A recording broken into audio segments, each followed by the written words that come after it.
자, 사사기 이제 18장을 읽었으니까 거의 끝 무렵에 왔습니다. 오늘이 마지막이라고 했습니다. 그럼 사사기 내용들이 어떤 건지를 한번 살펴보면서 오늘은 우리가 사사시대가 정말 망할 만큼 힘든 시대였구나, 총체적 난국이었구나, 이것을 돌아보는 시간을 갖도록 하겠습니다.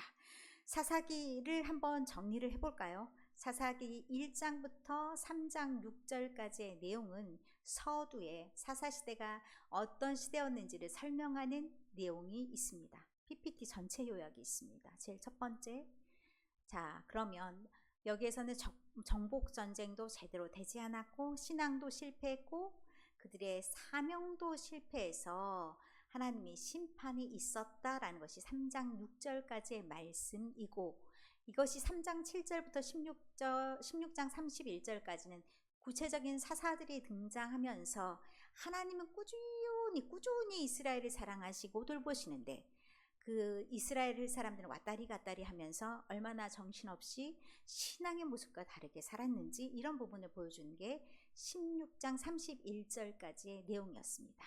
그러면 이 전체적인 내용이 무엇이었겠는가? 어찌 보면 시작과 결말이 비슷합니다. 사사시대 내내 어떤 순간이었냐, 좀 잘 살았더라라는 내용은 별로 보기가 어렵습니다. 잠시 쉬었다가 다시 시작하고, 잠시 쉰 건 뭐예요? 하나님의 은혜를 잠깐 기억했을 때, 그때 잠시 괜찮았다가 쭉 별로였더라. 이것이 사사시대 총평입니다. 그래서 17장부터 21장의 내용이 얼마나 악으로 치받는 사회였는지, 눈뜨고는 보기가 어렵네, 저렇게까지 망가졌나, 이런 것을 보여주는 것이 구체적인 내용으로서 사건으로서 보여지는 것이 17장부터 21장까지입니다. 그런데 17장 18장이 한 묶음, 19장이 21장까지가 한 묶음, 이렇게 되어 있습니다. 17장 18장은 주로 종교적으로 얼마나 타락했는지를 보여주는 부분이고, 19장부터 21장의 내용은 사회적인 부패, 타락, 생각도 하기 싫다, 이런 내용들이 21장입니다. 자, 그러면 18장에 우리가 읽은 내용을 토대로 해서 한번 18장을 보도록 하겠습니다. 제일 처음에 시작하는 말이 그때 이스라엘 왕이 없었고, 그러면 누구 하나 전체적으로 총괄할 수 있는 사람이 없다. 요즘 말로 그 말을 한다면 중간에 중심이 되어서 끌어가는 사람이 없다는 얘기입니다. 그러면 오합지졸이죠. 군대가 제각기 능력이 있는 게 필요한 게 아닙니다. 그것을 얼마나 잘 취합하느냐, 그 능력들을 어떻게 잘 배치하느냐가 리더의 몫입니다. 그런데 리더가 없어. 인간 눈에 보이는 리더도 없어. 그리고 또 뭐가 없어요?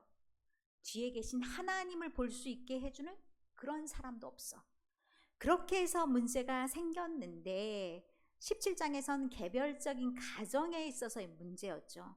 가정에서 마치 자기네가 믿음 잘 지키고 있는 것처럼 그렇게 살지만 저것이 믿음이라고 돌이켜 생각해보면 그런 모습이었는데, 18장에는 이제 지파로 넘어갑니다. 지도가 하나 있습니다. 단지파 얘기가 나옵니다. 단지파 얘기를 이해하기 위해서는 단지파가 아직 땅을 못 구했나?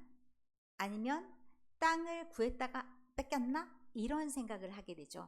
아마도 블레셋 사람들의 힘이 막강해서 땅을 배분받은 건 아래쪽이지만 그의 힘이 부족하여 땅을 구하러 다니는 그런 모습을 보게 합니다.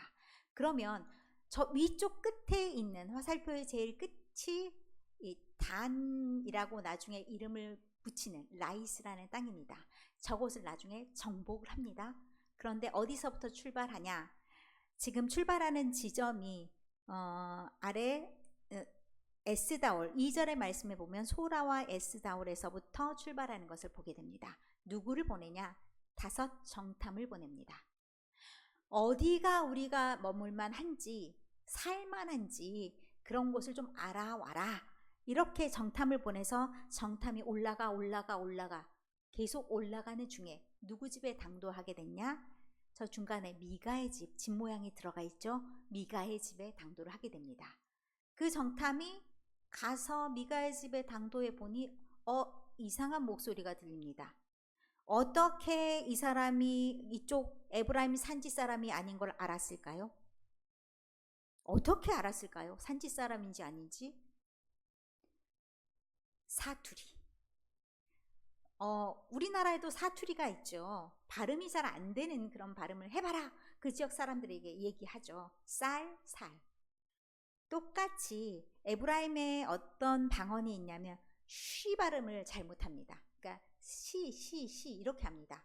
그래서 그 우리가 12장 5절에 보면 입다가 전쟁을 하고 에브라임과 싸웠을 때 에브라임이 시비를 걸어서 싸움이 일어났습니다.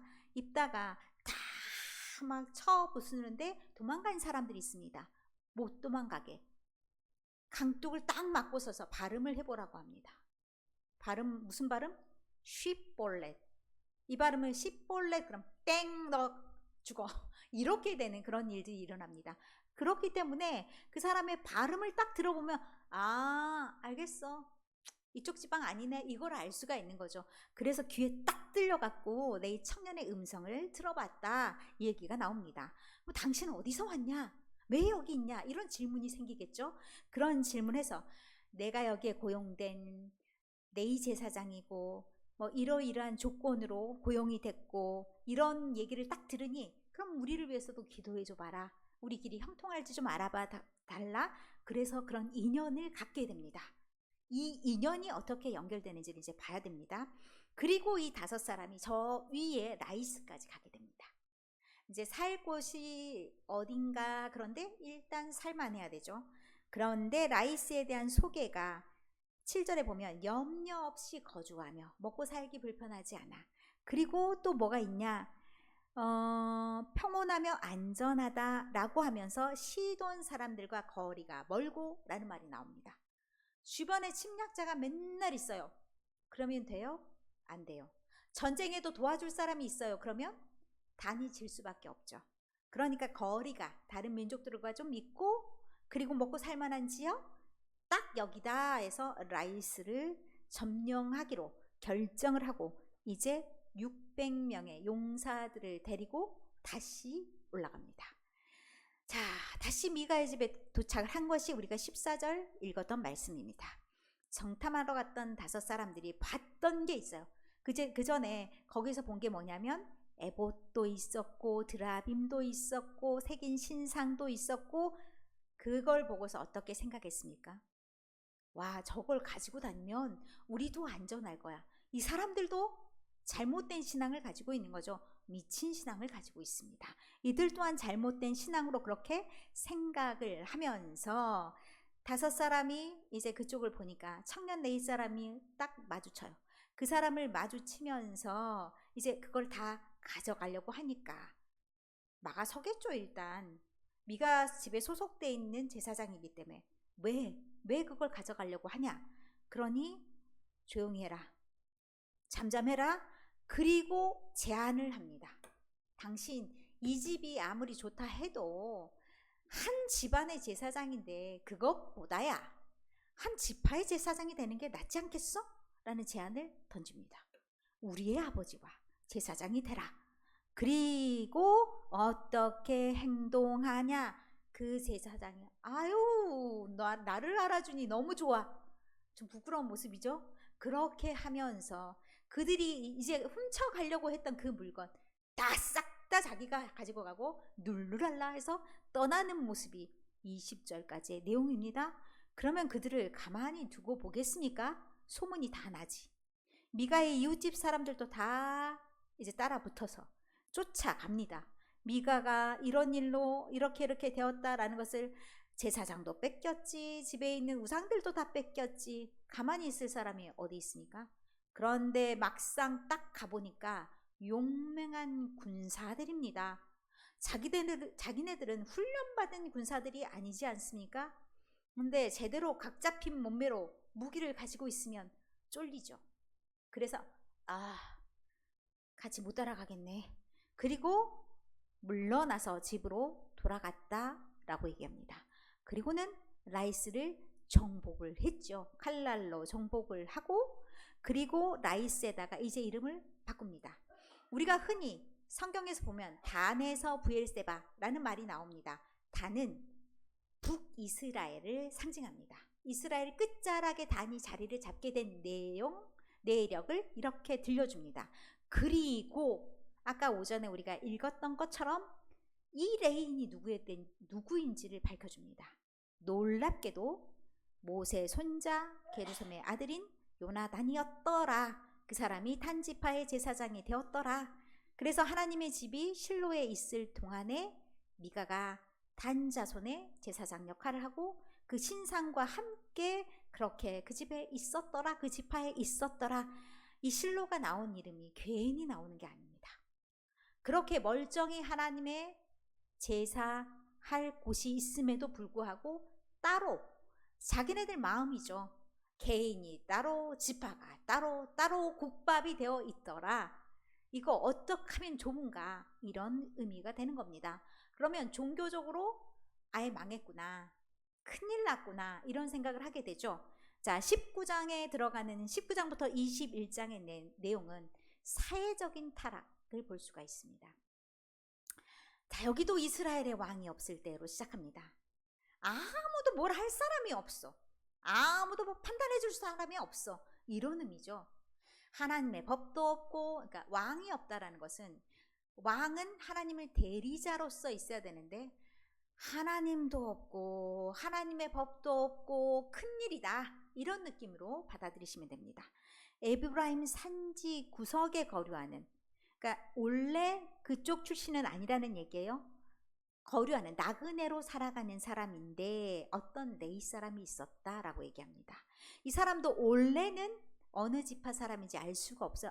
원래는 어디에 소속되어 있는지 알 수가 없어요. 어느 고향을 찾아야 되는지 알 수 없는데 거기서 잠깐 머무는 사람, 이것도 문제적인 상황이죠. 레위인들의 상황이 그렇다라는 것을 얘기를 하는 거고, 어떤 레위인이 또 문제가 등장했네요. 유다 베들레헴에서 첩을 맞아들였다. 첩이 웬 말입니까? 제사장에게, 레위인에게. 그러면 다른 사람들은 어떠겠냐, 이것을 포함하는 말입니다. 끝까지 갔어. 도덕적인 부패가 말로 할 수가 없어. 세상에 어떤 목사가 첩도 있대, 이런 말이에요. 어떻게 목사님이 첩이 있대? 이런 말로 들으셔야 돼요. 큰일이다, 그 교회 망하겠구나, 큰일이네, 이렇게 받아들이는 그런 내용입니다. 그런데 첩하고 싸웠나 봐요. 첩이 집을 나갔어요. 그래서 안 와요. 그러니까 첩을 데리러 가요. 그 첩이 사는 곳이 유다 베들레헴이래요. 그러니까 첩을 찾으러 유다 베들레헴으로 갑니다.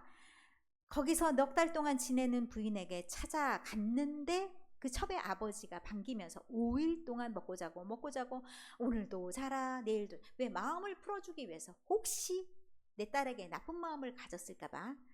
그렇게 과정을 겪어가면서 9절까지가 그렇게 이제 머물다가 내일 일찍 가라, 그런데 그날 밤은 자지 않겠다, 그렇게 하면서 이제 사건이 일어나게 됩니다.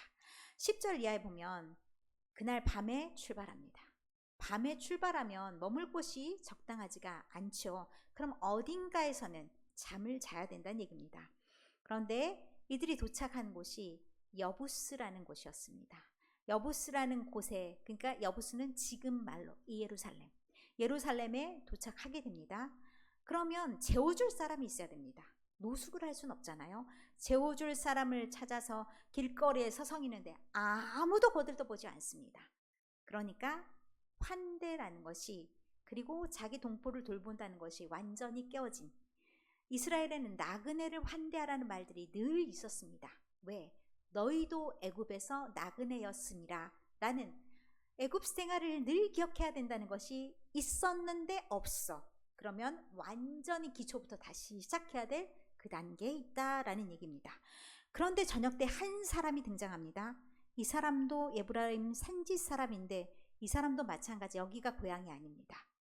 기브아에 거류하는 사람이라고 했기 때문에 여기서 나그네로 살아가는, 잠시 머무는 사람입니다.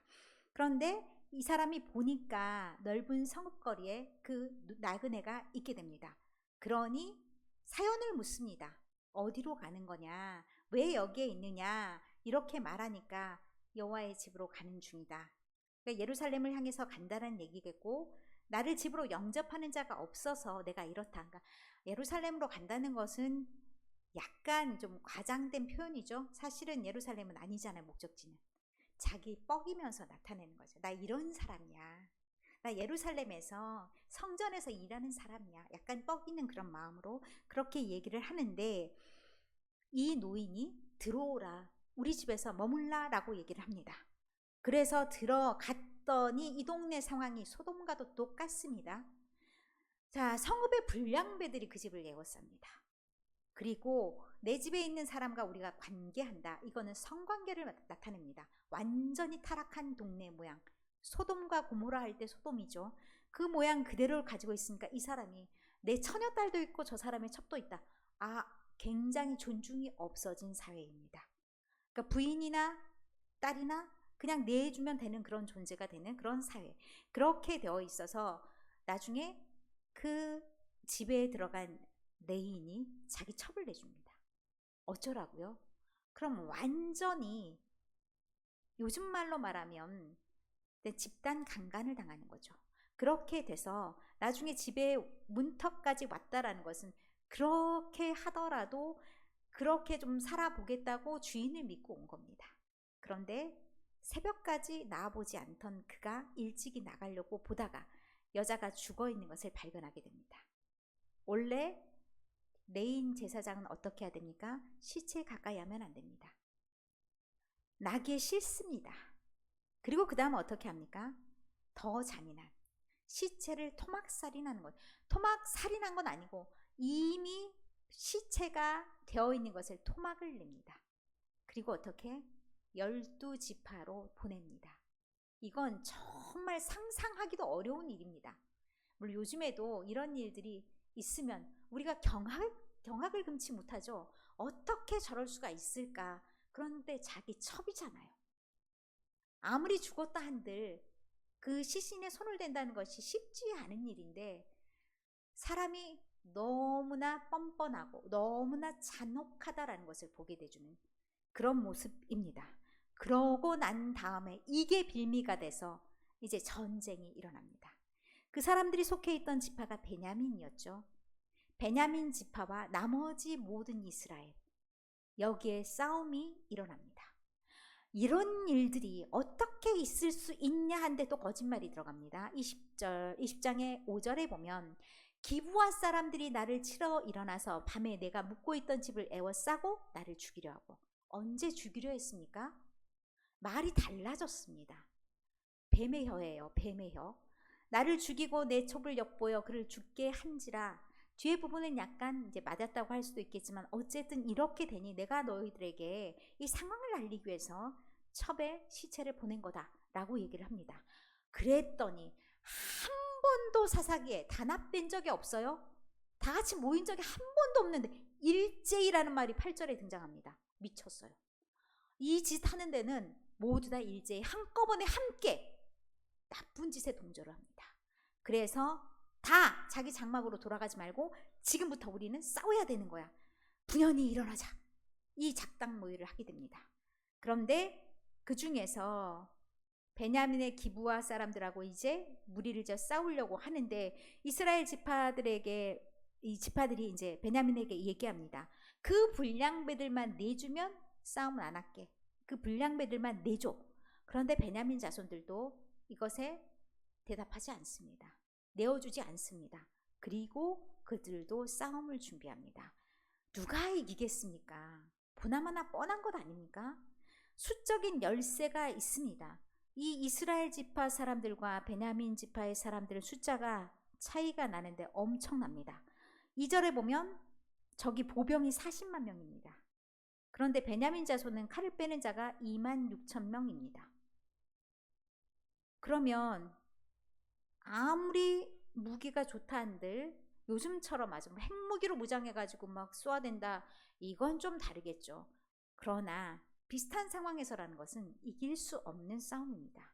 그렇게 치고받고 싸웠는데 먼저는 누가 이긴 것 같았냐? 베냐민이 이긴 것 같았습니다. 두 번은 먼저 이겼어요. 그런데 마지막엔 결코 이길 수가 없는 전쟁이 되고, 그렇게 해서 이스라엘 자손이 이 베냐민 자손을 다 죽이게 됩니다. 죽은 사람이 2만 5천 명이었더라라고 이 35절에 말씀합니다. 그리고 뭐 승리한 방법에 대해서 나오는데 그럼 우리가 뭐 작전이 어떻게 됐는지까지는 볼 필요가 없을 것 같아서 넘기고요. 그래서 21장으로 넘어가겠습니다. 이스라엘 사람들이 어떤 맹세를 했냐?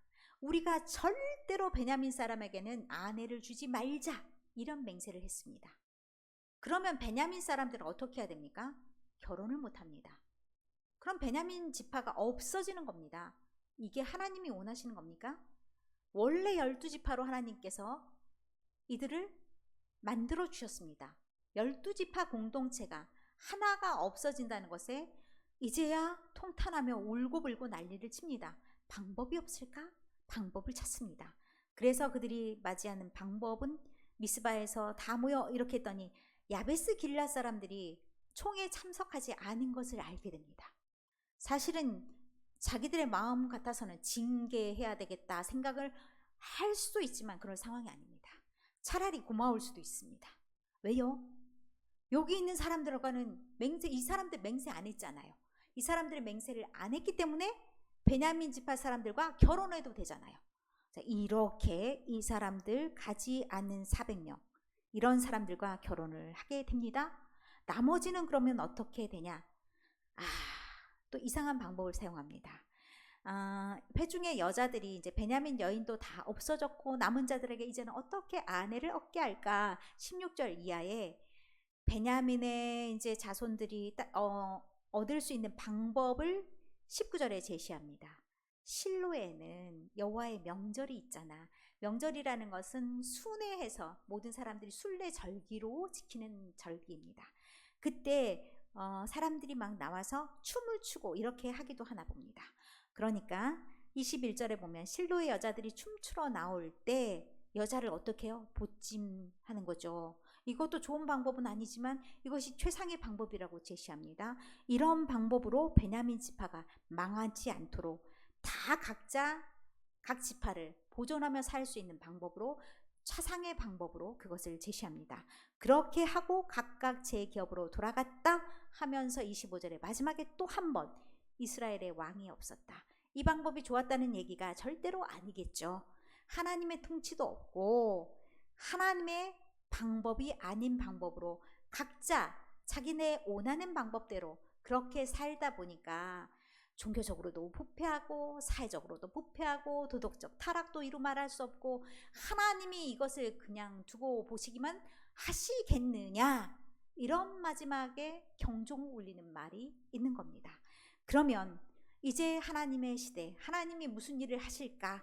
이것은 룻기를 넘어서 사무엘상으로 넘어가야 사실 그 내용들을 좀 볼 수가 있습니다. 룻기까지도 사사시대에 해당하는 내용이라 말씀을 드렸습니다. 그러니까 사사기를 딱 지나면서 우리가 생각해야 될 것은 우리가 어려움을 채웠을 때 죽자 사자 기도했다가 해결되면 언제 그랬냐 하면서 다 잊어버려. 은혜를 잊어버려. 이렇게 살면 결국은 어떻게 된다? 나도 망해, 너도 망해, 사회도 망해, 다 망하자는 거다. 그러니 내가 어떻게 해야 되겠느냐? 내가 중심을 똑바로 가져야 된다 생각하시면서 나는 예배를 드릴 때 진심으로 하나님께 예배하면서 하나님의 뜻이 이런 거구나, 하나님의 뜻이 이렇게 된다면 나는 그 뜻대로 이렇게 살아야 되겠구나. 그러면 하나님과 더 가까워져야 돼요. 예배를 드리면 드릴수록 하나님을 잘 알아야 된다니까요. 그렇게 하나님을 잘 알면서 하나님과 더 가까이 가면서 하나님이 원하시는 그 사람이 되어가는 것, 그래야 우리 한 사람 한 사람이 그렇게 심겨져서 우리가 있는 곳이 하나님이 원하는 그런 나라를 이루는 그런 시초가 될 줄 믿습니다. 이 말씀이 여러분 가슴에 콕콕 박혀서 일주일도 잘 살아야겠다. 혹시 내가 딴짓거리 하는 거 아니야? 내가 입으로는 하나님을 찾았는데 이럴 때 하나님 찾는 거 맞는가?